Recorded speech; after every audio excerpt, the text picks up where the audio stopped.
मैंने पार्लियामेंट में सिर्फ एक इंस्टीट्यूशन के बारे में बात की, वो जो हिंदुस्तान की सरकार का सेंटर है, कोर है, जो हिंदुस्तान की सरकार को चलाता है, कैबिनेट सेक्रेटरी एंड सेक्रेटरीज।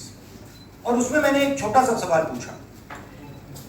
प्रधानमंत्री कहते हैं कि वो ओबीसी के लिए बहुत काम कर रहे हैं।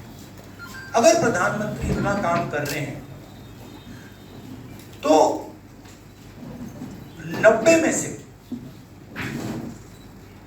लोगों में से सिर्फ 3 लोग ओबीसी कम्युनिटी से क्यों हैं? पहला सवाल।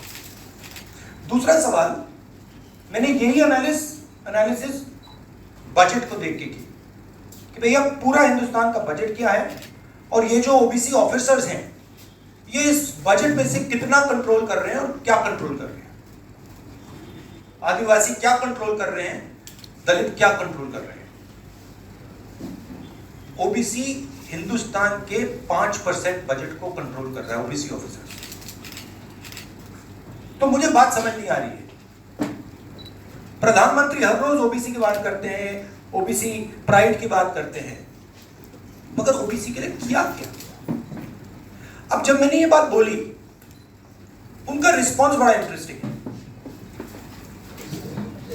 वो कहते हैं कि लोकसभा में हमारा रिप्रेजेंटेशन है, लोकसभा में रिप्रेजेंटेशन का क्या लेना देना है।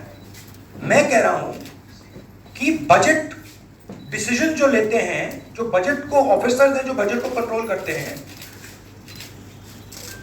5% ओबीसी निर्णय लेते हैं।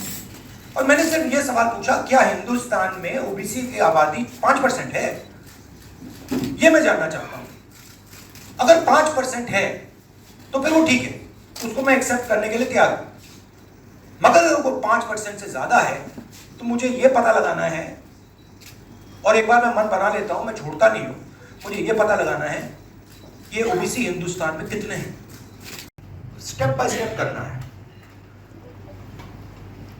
आपको चोट लगती है तो एक्सरे होती है, पता लगाना पड़ता है कि स्ट्रक्चर में कमजोरी कहां है, हड्डी कहां टूटी। मैं सिर्फ एक बात कह रहा हूं, पहला कदम एक्सरे है कि हमें पहले कास्ट सेंसस के माध्यम से हिंदुस्तान का एक्सरे करना है कि भैया है कितने लोग, ओबीसी कितने हैं, अलग अलग कम्युनिटीज कितनी हैं,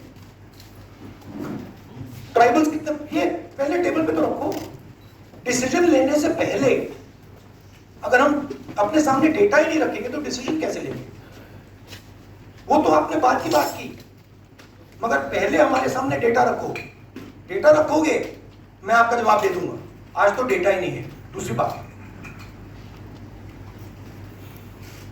मैंने अपने भाषण में कहा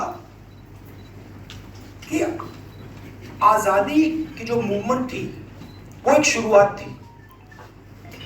distribution of power, transfer of power to the people of India, Hindustan के लोगों को पावर ट्रांसफर करने का पहला बड़ा कदम था। उसके बाद हमने और कदम लिए हैं। कास्ट सेंसस से जो डेटा निकलेगा वो हिंदुस्तान की जनता को और पावर ट्रांसफर करने का तरीका है। ये छोटी प्रोसेस नहीं होगी, एक दिन में नहीं होगा, मगर नियत समझिए।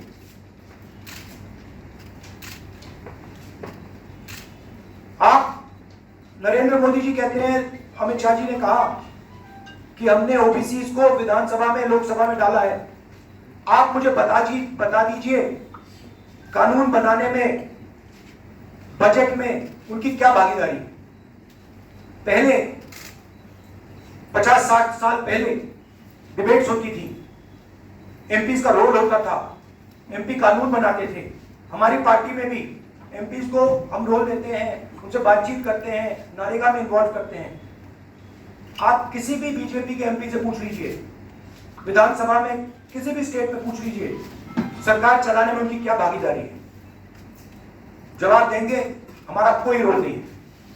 ये जो मैंने मूर्ति की एनालॉजी आपको दी है, ये बीजेपी के एमपी ने मुझे लोकसभा पुरानी बिल्डिंग में लोकसभा के बाहर बोला है कि हमें यहाँ पे बैठा रखा है, हमारा फायदा उठा रहे हैं, हमारी कोई भागीदारी नहीं है सरकार को चलाने में। प्रभातखबर.com, विश्वास वही, रफ्तार नहीं।